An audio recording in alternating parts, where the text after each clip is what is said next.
Hey, what's up YouTube? Lightsaber Samurai here, and welcome to another episode of the Game Corner. Today I wanted to talk about hack and slash games, and in particular those developed by Platinum Games. Now, Platinum Games was founded in 2006 by members of Capcom's Clover Studios, who by that time had already developed games such as Okami, the Beautiful Joe series, and God Hand on the PlayStation 2. But since they've become Platinum Studios, they've released several games who have put them on the map basically as the masters of the third-person action game genre. I've got a few here. Let's take a look.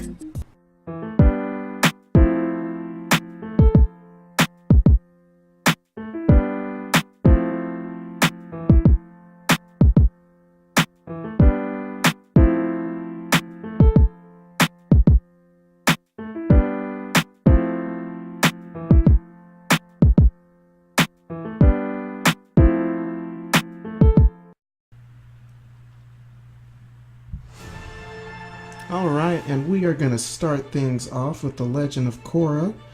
Now, the Legend of Korra is a digital-only title. It was released on pretty much all the consoles of the 7th generation, well, the two major ones anyway, the 360 version, PS3, the PC. It was also released recently on the Xbox One and the PS4. This is the 360 version here, and it was, of course, developed by Platinum Games and published by Activision. Now you play the role of the game's protagonist, Korra. This is an original story that takes place in the 2-week period between seasons 2 and 3. Pretty decent game here, a little bit inconsistent in the graphics department though, as you can see here. They look decent, but the cutscene animation looks of a bit lower quality. However, here as we switch into real gameplay here, the actual in-game graphics are pretty fantastic, and in fact a lot of people comment that screenshots of the in-game graphics look indistinguishable from the cartoon. As you can see, it's a fast-paced action here, very combo heavy. She has access, she will have access eventually with access to all the elements. Of course, being the avatar, she can bend water, earth, as you see here. She'll also get access to fire and also air toward the end of the game. Another thing that I do like about this game is that they do try and do a decent job of capturing the feel of the show. Things like the show's humor between the characters. Just listen to a little soundbite here. Me? I've been working the streets fighting crime. You're the one who's been fake waterbending. Not talk, never fakes. Guys, can we focus? There's the opening bell. Whoa! And there go Mako and Morin. Now it's 3-on-1. Thanks a lot, guys. Okay, bring it on. Other features of this game include mini games like the Pro Bending League that you see here that you can play after completing the main game. Now, it's a pretty fun game. It actually follows the rules and regulations set forth by the TV show. Heavy emphasis on counters and fast dodging, very much like the combat system, very stylish. All in all, Legend of Korra is a pretty decent game. I would suggest picking it up if you're a fan of the beat-em-up genre, and if you're a fan of the Legend of Korra in general.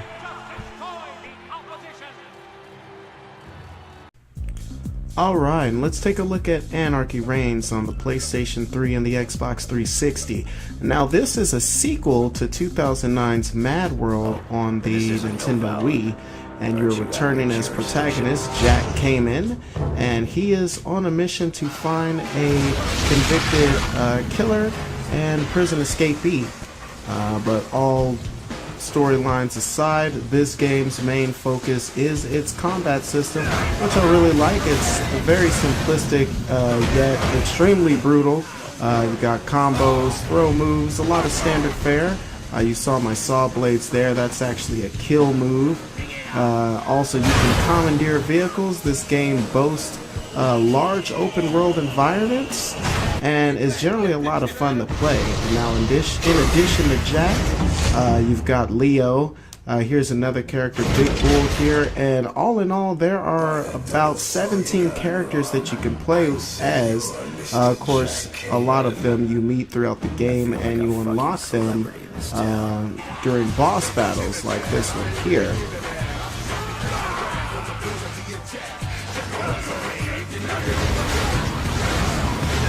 We get a little saw blade here.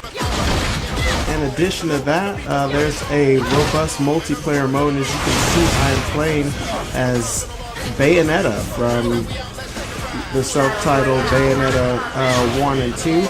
Excellent games. As you can see, a lot of her moves are here. The multiplayer is pretty cool. A lot of critics I know didn't like it. They thought it was kind of awkward.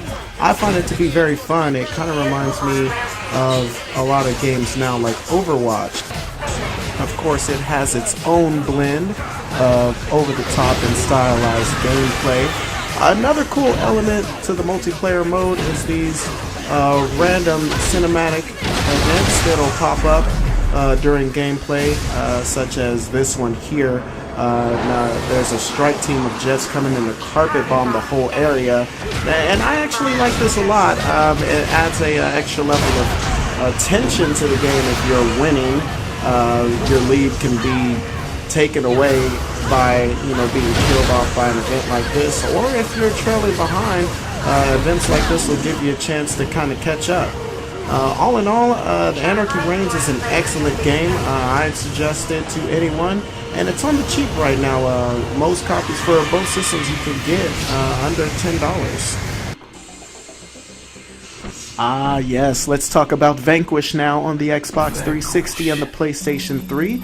This game came out in 2010, and it puts you in the shoes of DARPA agent Sam Gideon, who's been outfitted with the ARS, or the Augmented Reaction Suit.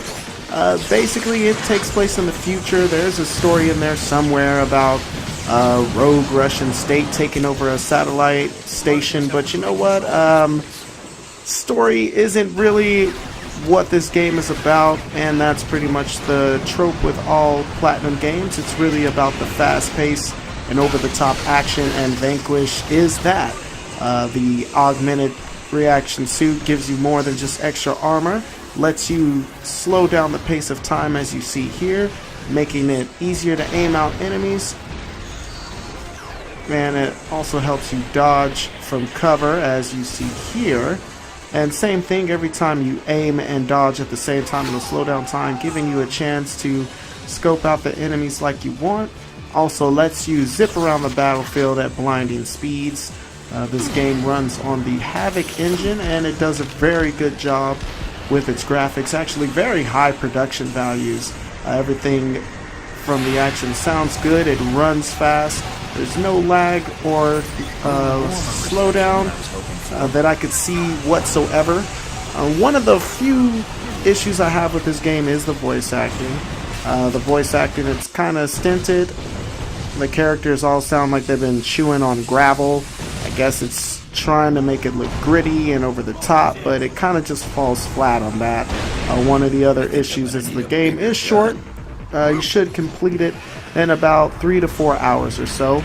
But small gripes aside, this game kicks ass, and this was a game that pretty much flew under the radar. I don't know what everybody was playing in 2010. I guess Modern Warfare 2 maybe? Which I guess that's a fair enough excuse. But this is also a game that should have got a lot of love, and like I said, this is a game that does just about everything right. The other issue I have with this game is there's no multiplayer, unfortunately, but the single player campaign, is awesome. Huge boss battles, fast action, faster gameplay. It's Vanquish. Pick it up. That's all I can say.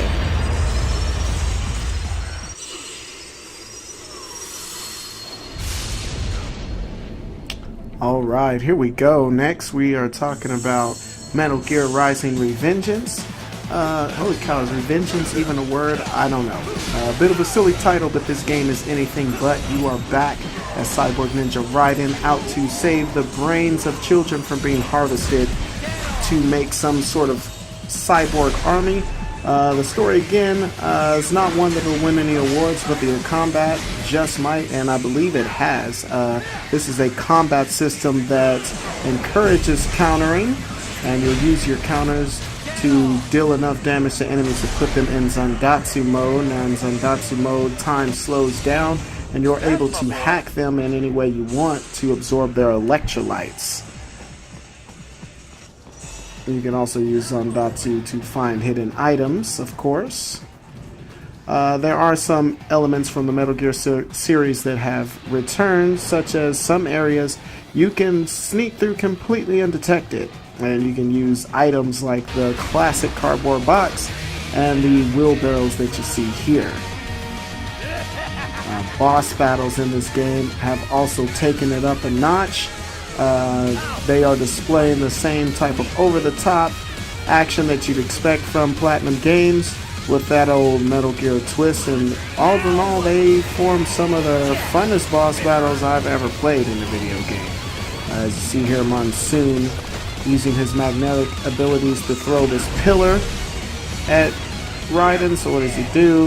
Of course, we're just going to jump over it, run up the side of the pillar, hop in his face, cut through whatever piece of debris he just threw at me, kick him up against the wall, stomp him in place, flip back, and then hack him to pieces in Zandatsu. It's these type of cinematic scenarios, coupled with the kick-ass soundtrack. It's a very heavy metal oriented soundtrack, always gets you pumping. That nickname you love so much. Want to know how I got it? Actually, why don't I give you a demonstration?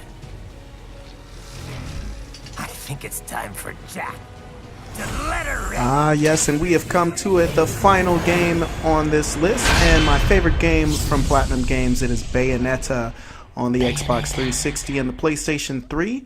And Bayonetta, you take on the role of Bayonetta, the Ember Witch, who has been asleep for the last 500 years and has awakened, or to wake up, what's known as the Eyes of the World. And she does this by taking on the forces of heaven.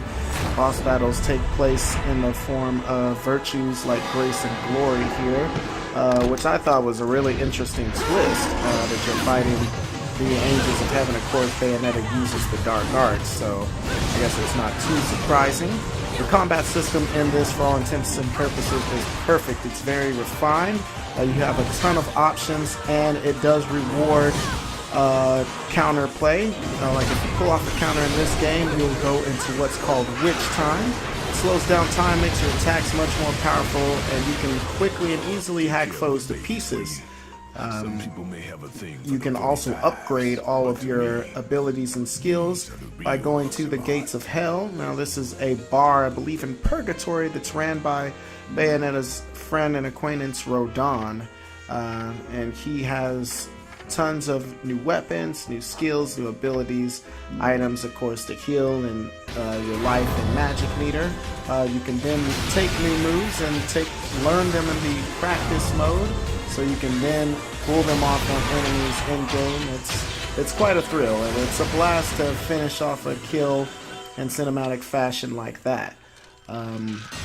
Nothing else more to say about it. Like I said, again, it's my favorite game that they published, so go out and buy it. It's Bayonetta.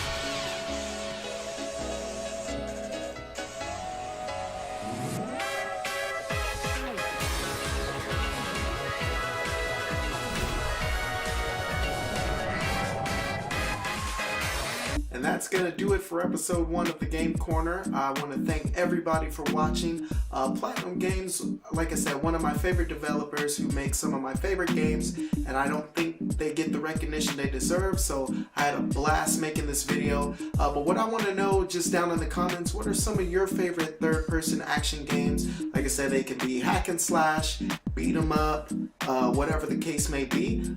Just leave them down in the comments because we may look at them in a future video. And as always, thank you for watching the Game Corner. Until next time.